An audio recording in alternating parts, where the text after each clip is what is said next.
Shalom Bapak Ibu Saudara, dimanapun Bapak Ibu Saudara berada, kita akan bersama kembali untuk membaca firman Tuhan dari Yosua pasal 7 ayat 1 sampai 26. Yosua 7. Tetapi orang Israel berubah setia dengan mengambil barang-barang yang dikhususkan itu. Karena Achan bin Karmi bin Zabdi bin Zerah dari suku Yehuda mengambil sesuatu dari barang-barang yang dikhususkan itu, lalu bangkitlah murka Tuhan terhadap orang Israel. Yosua menyuruh orang dari Yeriko ke Ai, yang letaknya dekat Bet Awen, di sebelah timur Betel, dan berkata kepada mereka demikian, pergilah ke sana dan intailah negeri itu. Maka pergilah orang-orang itu ke sana dan mengintai kota Ai. Kemudian kembalilah mereka kepada Yosua dan berkata kepadanya, tidak usah seluruh bangsa itu pergi. Ialah hanya kira-kira 2 atau 3 ribu orang pergi untuk menggempur Ai itu. Janganlah kau susahkan seluruh bangsa itu dengan berjalan ke sana, sebab orang-orang di sana sedikit saja. Maka berangkatlah kira-kira 3.000 orang dari bangsa itu ke sana. Mereka melarikan diri di depan orang-orang Ai. Sebab orang-orang Ai menewaskan kira-kira 36 orang dari mereka. Orang-orang Israel itu bekerja dari depan gerbang kota itu. Dan mereka syebarin dan dipukul kalah dilarang. Lalu tawarlah hati bangsa itu amat sangat. Yosua pun mengoyakkan gigitnya dan sujudlah ia dengan mukanya sampai ke tanah di depan Tuhan hingga petang. Bersama dengan para tua-tua orang Israel sambil menaburkan debu di atas kepalanya. Dan berkatalah Yosua, Tuhanku Allah, mengapa engkau menyuruh bangsa ini menyeberangi sungai Yordan, supaya kami diserahkan kepada orang Amori untuk dibinasakan? Lebih baik kalau kami putuskan tadinya untuk tinggal di seberang sungai Yordan itu. Oh Tuhan, apakah yang akan kukatakan setelah orang Israel lari membelakangi musuhnya? Apabila hal itu terdengar oleh orang Kanaan dan seluruh penduduk negeri ini, maka mereka akan mengepung kami dan melenyapkan nama kami dari bumi ini. Dan apakah yang akan kau lakukan untuk memulihkan namamu yang besar itu? Lalu berfirmanlah Tuhan kepada Yosua, bangunlah, mengapa engkau sujud demikian? Orang Israel telah berbuat dosa, mereka melanggar perjanjianku yang kuperintahkan kepada mereka. Mereka mengambil sesuatu dari barang-barang yang dikhususkan itu. Mereka mencurinya, mereka menyembunyikannya, dan mereka menaruhnya di antara barang-barangnya. Sebab itu orang Israel tidak dapat bertahan menghadapi musuhnya. Mereka membelakangi musuhnya, sebab mereka itu pun dikhususkan untuk ditumpas. Aku tidak akan menyertai kamu lagi jika barang-barang yang dikhususkan itu tidak kamu punahkan dari tengah-tengahmu. Bangunlah, kuduskanlah bangsa itu dan katakan, kuduskanlah dirimu untuk esok hari, sebab demikian firman Tuhan Allah Israel. Hai orang Israel, ada barang-barang yang dikhususkan di tengah-tengahmu, kamu tidak akan dapat bertahan menghadapi musuhmu sebelum barang-barang yang dikhususkan itu kamu jauhkan dari tengah-tengah kamu. Besok pagi kamu harus tampil ke muka suku demi suku, dan suku yang ditunjuk oleh Tuhan harus tampil ke muka kaum demi kaum, dan kaum yang ditunjuk oleh Tuhan harus tampil ke muka keluarga demi keluarga, dan keluarga yang ditunjuk oleh Tuhan harus tampil ke muka seorang demi seorang. Dan siapa yang didapati menyimpan barang-barang yang dikhususkan itu akan dibakar dengan api. Ia dan segala sesuatu yang ada padanya, sebab ia telah melanggar perjanjian Tuhan dan berbuat noda di antara orang Israel. Keesokan harinya bangunlah Yosua pagi-pagi, lalu menyuruh orang Israel tampil ke muka suku demi suku. Maka didapatinya suku Yehuda. Ketika disuruhnya tampil ke muka kaum-kaum Yehuda, maka didapatinya kaum Zerah. Ketika disuruhnya tampil ke muka kaum Zerah, seorang demi seorang, maka didapatilah Zabdi.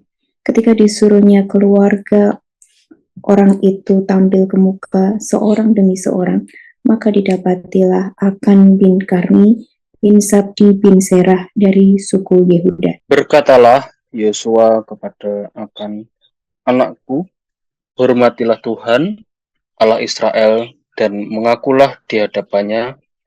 Katakanlah kepadaku apa yang kau perbuat, jangan sembunyikan kepadaku. Lalu akan menjawab Yosua, katanya, benar, akulah yang berbuat dosa terhadap Tuhan Allah Israel, sebab beginilah perbuatanku. Aku melihat di antara barang-barang jarahan itu jubah yang indah buatan Sinear dan 200 sikal perak dan sebatang emas yang 50 sikal beratnya. Aku mengingininya, maka kuambil. Semuanya itu disembunyikan di dalam kemahku dalam tanah, dan perak itu di bawah sekali. Lalu Yosua menyuruh orang segera pergi ke kemah itu, dan sesungguhnya semuanya itu disembunyikan dalam kemah Akan, dan perak itu ada di bawah sekali. Maka mereka mengambil semuanya itu dari dalam kemah, lalu membawanya kepada Yosua dan kepada semua orang Israel, dan mencurahkannya di hadapan Tuhan. Kemudian Yosua beserta seluruh Israel mengambil Akan bin Serah dan perak, jubah, dan emas sebatang itu, anak-anaknya yang laki-laki dan perempuan, lembunya, keledainya, dan kambing dombanya, kemahnya, dan segala kepunyaannya, lalu semuanya itu dibawa kembali ke Akan. Berkatalah Yosua, seperti engkau mencelakakan kami, maka Tuhan pun mencelakakan engkau pada hari itu. Lalu seluruh Israel melontari dia dengan batu, semuanya itu dibakar dengan api dan dilempari dengan batu. Sesudah itu didirikanlah di atasnya suatu timbunan batu yang besar yang masih ada sampai sekarang. Lalu surutlah murka Tuhan yang bernyala-nyala itu. Oleh sebab itu nama tempat itu sampai sekarang disebutkan Lembah Akor. Terima kasih Bapak Ibu yang sudah menyampaikan firman Tuhan. Yosua pasal 7 ini berbicara tentang penghukuman yang dilakukan Allah yang murka terhadap Akan, ya. Dan ini didasari dari Yosua pasal yang ke-6 ayat 18, Tuhan sudah memperingatkan kepada bangsa Israel demikian. Tetapi kamu ini, jagalah dirimu terhadap barang-barang yang dikhususkan untuk dimusnahkan, supaya jangan kamu mengambil sesuatu dari barang-barang yang dikhususkan itu setelah mengkhususkannya, dan dengan demikian membawa kemusnahkan pada perkemahan orang Israel dan mencelakakannya. Nah, saudara, di pasal 7 ayat 1 dimulai dengan kata tetapi orang Israel berubah setia. Ya, dalam pengertian yang lain melanggar perjanjian yang harusnya dilakukan oleh bangsa Israel. Ya, di sini kita melihat bahwa perjanjian itu dibatalkan secara sepihak, ya, karena bangsa Israel berubah setia. Kalau kita lihat di dalam pasal 6 ayat 18, Tuhan sudah memperingatkan supaya mereka mengkuduskan barang-barang yang akan dijarah dari orang-orang yang ada di Yeriko. Nah, ayat 1 sampai ayat yang ke-9 berbicara tentang Akan yang berdosa. Di situ dikatakan, tapi orang Israel berubah setia dengan mengambil barang-barang karena Akan bin Karmi bin Sabdi bin Serah dari suku Yehuda mengambil sesuatu dari barang-barang yang dikhususkan itu. Lalu bangkitlah murka Tuhan terhadap Israel. Nah, ini saudara, kita melihat bahwa di ayat 1 Tuhan begitu murka, dan ketika bangsa Israel tidak setia dan melanggar perjanjian Tuhan, maka Tuhan tidak main-main untuk benar-benar menghukum orang yang sudah bersalah dan melanggar janji Tuhan. Nah, waktu itu dikatakan di ayat 2, Yosua menyuruh orang dari Yeriko ke Ai, pergilah ke sana dan intailah. Maka pergilah orang itu ke sana dan mengintai kota Ai. Jadi Yosua memerintahkan orang untuk mengamati tentang kota Ai, tapi kita lihat apa yang dikatakan disampaikan oleh pengintai itu. Dia katakan, kemudian kembalilah mereka kepada Yosua dan berkata kepadanya, tidak usah seluruh bangsa ini itu pergi, biarlah hanya kira-kira 2.000 atau 3.000 orang pergi untuk menggempur Ai. Kemudian Yosua langsung mengikuti apa yang dikatakan oleh pengintai, dan dia hanya membawa 2 sampai 3.000 pengintai orang yang untuk memerangi kota Ai. Dan saudara, kita lihat dari apa yang dituturkan oleh pengintai ini sepertinya meremehkan kekuatan lawan, dan akibatnya saudara kita lihat ayat 5, sebab orang Ai menewaskan kira-kira 36 orang dari mereka. Orang-orang Israel itu dikejar dari depan pintu gerbang kota Ai. Jadi kemudian ini fatal saudara, ketika mereka meremehkan kekuatan lawan dan akhirnya bangsa Israel mengalami kekalahan yang total. Nah saudara, kita lihat di ayat yang ke-6 sampai yang ke-9, Yosua merendahkan diri di hadapan Tuhan, ya, dan menyesali apa yang dilakukan dan minta kepada Tuhan pembelaan Tuhan. Nah saudara, kita melihat di ayat yang pertama sampai 9, kita melihat Israel berubah setia, dan karena berubah setia dimurkai oleh Tuhan, dan ketika Tuhan memurkai maka bangsa Israel dikalahkan oleh orang-orang Ai. Dan kita melihat dari peristiwa itu Yosua sebagai seorang pemimpin merendahkan hati di hadapan Tuhan, dan Tuhan memulihkan, Tuhan memberikan satu kekuatan, encourage kepada Yosua sebagai pemimpin. Di ayat 10 dikatakan, lalu berfirmanlah Tuhan kepada Yosua, bangunlah, mengapa engkau sujud demikian? Orang Israel telah berbuat dosa, mereka melanggar perjanjianku yang kuperintahkan kepada mereka. Jadi tidak lama Tuhan memberikan kekuatan kepada Yosua untuk Yosua bangun, dan kita melihat di ayat yang ke-10 sampai 26 itu eksekusi tentang hukuman yang dijatuhkan kepada Akan. Kita melihat di sini mulai ayat 12, ya, sebab itu orang Israel tidak dapat bertahan menghadapi musuh. Lalu ayat 13, bangunlah, kuduskanlah bangsa itu dan katakan, kuduskanlah dirimu. Nah, Tuhan masih memberikan, Allah masih memberikan kesempatan buat bangsa Israel, buat Yosua sebagai pemimpin untuk kembali melakukan ketaatan kepada Allah dengan cara apa? Dengan cara ya kuduskan nama Tuhan. Karena di sini kita melihat pelanggaran yang dilakukan oleh akan membawa akibat yang sangat fatal bagi seluruh bangsa Israel. Dan kita melihat perintah Tuhan besok pagi-pagi ayat 14, besok pagi kamu harus tampil ke muka, suku demi suku, dan suku yang ditunjuk Allah harus tampil ke muka. Jadi saudara, kita melihat satu persatu suku dari 12 suku itu suruh tampil. Kemudian dikatakan ya keluarga, kaum demi kaum, kemudian keluarga demi keluarga.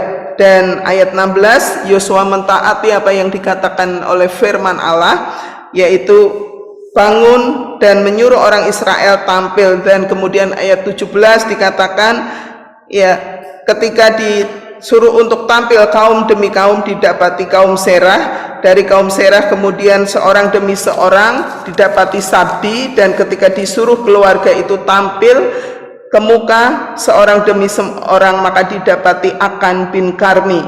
Dan ayat 19 mengatakan, berkatalah Yosua kepada Akan, anakku, hormatilah Tuhan Allah dan mengakulah di hadapan Allah. Jadi saudara, kita melihat bahwa begitu detail Tuhan mendidik bangsa Israel untuk belajar menghormati Tuhan, belajar memuliakan nama Tuhan yang besar, belajar untuk setia, hidup kudus, sampai berani mengaku. Ini satu hal yang penting di dalam kehidupan orang yang sudah jatuh dosa, seperti dikatakan di 1 Yohanes 1 ayat 9, barang siapa mengaku dosa, dia setia dan adil, dia akan mengampuni segala dosa dan kesalahan kita, kejahatan kita. Tetapi kita melihat dosa itu membawa dampak yang fatal, murka Allah terjadi, dan kita melihat tetap ada konsekuensi daripada dosa. Di perjanjian lama memang tegas ya, bahwa hukumannya adalah ya dia tajam.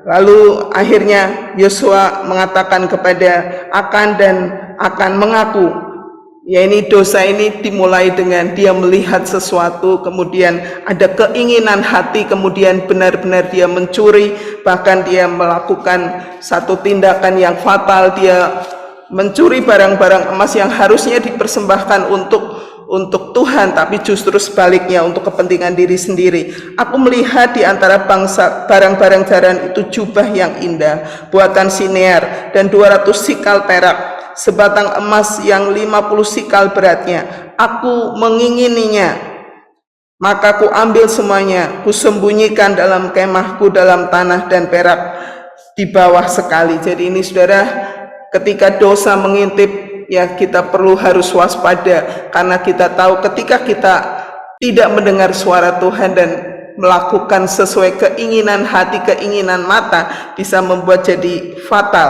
Nah, kita melihat di sini ya Tuhan mengingatkan pelanggaran bangsa Israel, perjanjian Tuhan, dan kita melihat di sini juga bahwa Tuhan tidak main-main terhadap orang-orang pilihannya. Dia mencari orang yang mengambil dan kedapati akan yang mengambil. Kemudian ya dia memerintahkan untuk mengaku, akan sudah mengaku, dan juga kita melihat pengakuan dosa itu tidak cukup sampai di situ, tapi dia juga harus membayar harga yang sangat besar, yaitu dia dijatuhi hukuman rajam. Dan di situ dikatakan, kemudian ayat 24, kemudian Yosua beserta seluruh Israel mengambil Akan bin Serah dan perak jubah emas sebatang itu, anak-anak yang laki-laki, perempuan, lembunya, keledainya, kambing dombanya, kemah dan kepunyaannya, lalu semuanya dibawa ke lembah Akor. Berkatalah Yosua, seperti engkau mencelakakan kami, maka Tuhan pun mencelakakan engkau pada hari ini. Lalu seluruh orang Israel melontari dia dengan batu. Saudara, sangat mengerikan ya akibat daripada dosa yang dilakukan oleh akan membawa bangsa Israel mengalami kekalahan terhadap Ai, dan akhirnya Tuhan menjatuhkan hukuman dengan dilempari oleh batu. Saudara, kita melihat di sini peristiwa itu menjadi peristiwa yang mengingatkan kepada bangsa Israel. Di lembah Akor itu didirikan ya monumen sebagai tanda bahwa bangsa Israel melalui Akan sudah melanggar perjanjian Tuhan dan Tuhan murka. Oleh sebab itu kita boleh melihat apa amanat teks dari Yosua pasal 7. Yang pertama, Allah itu kudus, Allah itu adil. Dia menegakkan keadilannya kepada orang yang berbuat jahat, yang sudah mencuri, tidak mempermuliakan Tuhan, dan tidak mengkuduskan nama Tuhan. Jadi kalau kita lihat ini seperti nilah setitik rusak susu sebelanga. Semua bangsa Israel mengalami kekalahan, mengalami akibat daripada dosa yang dilakukan oleh Akan, dan dia beserta dengan keluarganya, beserta dengan semua miliknya dimusnahkan oleh Tuhan. Ini menunjukkan bahwa Allah itu kudus, Allah itu adil. Dan kita juga melihat amanat teks yang kedua, ketidaktaatan mendatangkan murka Allah yang bisa berakibat fatal. Nah saudara, biarlah ini juga menjadi pengingat buat kita. Jangan kita main-main dengan perjanjian Tuhan, dengan apa yang sudah Tuhan katakan, supaya hidup kita tidak dimurkai oleh Tuhan dan kita terus mau hidup kudus. Aplikasinya, apakah saya sudah mentaati firman Tuhan, hidup kudus dan menjaga supaya kita tidak memiliki keinginan untuk mengambil milik orang lain. Biarlah kita mau hari ini berkomitmen untuk hidup kudus dan tidak menggunakan cara-cara yang licik, cara-cara yang jahat yang membuat untuk kepentingan diri sendiri. Biarlah pagi hari ini kita mau berkomitmen dan kita mau pujikan, kuduskan tempat ini. Ya, kita nyanyikan lagu ini. Kuduskan tempat ini Tuhan.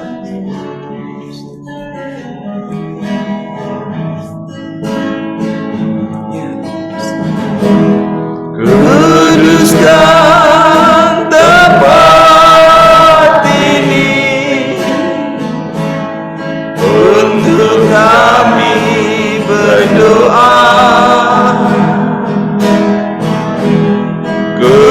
Kuduskan hati ini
pagi ini kita terus mengucap syukur dan biarlah kita terus berdoa untuk dikuduskan, disucikan hati, pikiran, perilaku, emosi, kehendak, dan kita ada diam ketaatan.